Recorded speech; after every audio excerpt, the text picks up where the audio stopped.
नमस्कार दोस्तों, आप सभी का ऑडियो बुक्स लाइब्रेरी पर स्वागत है। क्या आपने कभी सोचा है कि जो मशीनें हमारे फोन, गाड़ियां और इंटरनेट चला रही है, वे असल में कितनी समझदार हैं?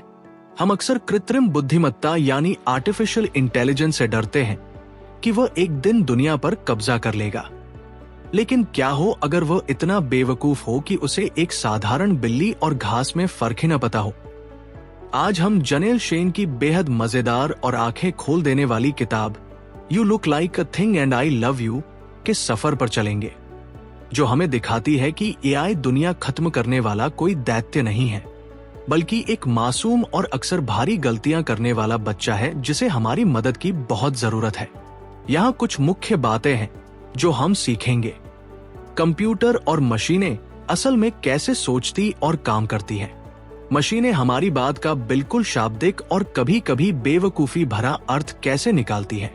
असीमित डेटा के बावजूद मशीनों के पास इंसानी समझ और भावनाओं की कितनी कमी है। मशीनों की मजेदार गलतियों से हमें क्या महत्वपूर्ण सबक मिलते हैं। भविष्य में मशीनों और इंसानों का सही और सुरक्षित तालमेल कैसे बैठाया जाए। कल्पना कीजिए कि आपने एक रोबोट को अपने घर की सफाई का काम सौंपा है। आप उससे कहते हैं कि मेरे घर से सारी धूल और गंदगी हटा दो। आप काम पर चले जाते हैं और जब लौटते हैं तो देखते हैं कि रोबोट ने आपका पूरा घर ही नष्ट कर दिया है। ऐसा क्यों हुआ? क्योंकि रोबोट के हिसाब से काम पूरा करने का ये सबसे आसान तरीका था। न घर रहेगा, न धूल रहेगी। जनेल शेन हमें इसी तरह के मजेदार लेकिन गहरे उदाहरणों से समझाती है कि मशीनें कोई जादू नहीं है। वे सिर्फ एक प्रोग्राम है जो हमारे दिए गए आदेशों का बिल्कुल अक्षरशः पालन करती है।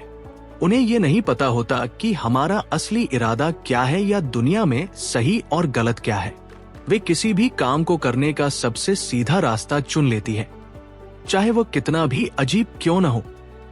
सफर में आगे बढ़ते हुए लेखिका हमें दिखाती है कि मशीनों को दुनिया की कोई समझ नहीं होती।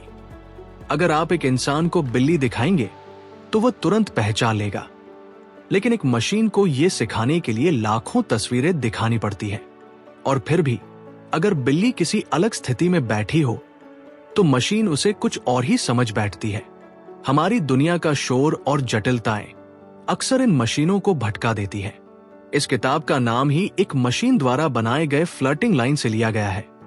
तुम एक चीज की तरह दिखते हो और मैं तुमसे प्यार करता हूं।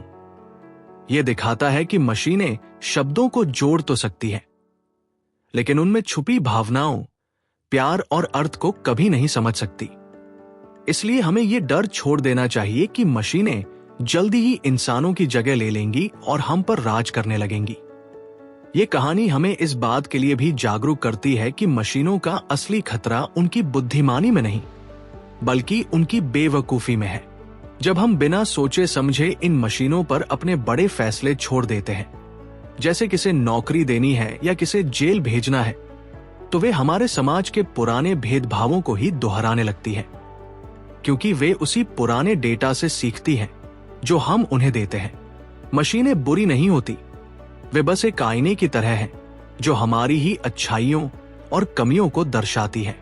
अंत में ये सफर हमें ये सिखाता है कि आने वाला कल सिर्फ मशीनों का नहीं, बल्कि इंसानों और मशीनों के मिलकर काम करने का है, जहां हमारी समझदारी और मशीनों की गति एक साथ मिलकर चमत्कार कर सकती है।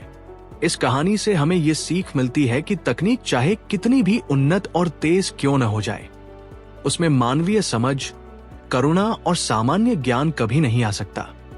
इसलिए हमें मशीनों पर आंख मूंद कर भरोसा करने के बजाय हमेशा अपने खुद के विवेक का इस्तेमाल करना चाहिए। कुछ महत्वपूर्ण बातें जो हमें ध्यान में रखनी चाहिए। मशीनों को कोई जादुई ताकत न समझे, वे सिर्फ गणित और डेटा का एक रूप है। तकनीक पर पूरी तरह निर्भर होने के बजाय हमेशा अपने सामान्य ज्ञान और इंसानी समझ का उपयोग करें।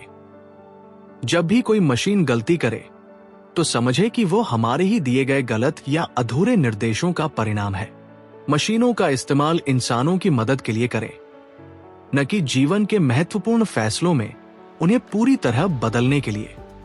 भविष्य में मशीनों के साथ तालमेल बिठाना सीखें, क्योंकि हमारी रचनात्मकता और मशीनों की ताकत मिलकर ही असली सफलता लाएगी। आज के लिए बस इतना ही। आप सभी अपना बहुत ख्याल रखिएगा।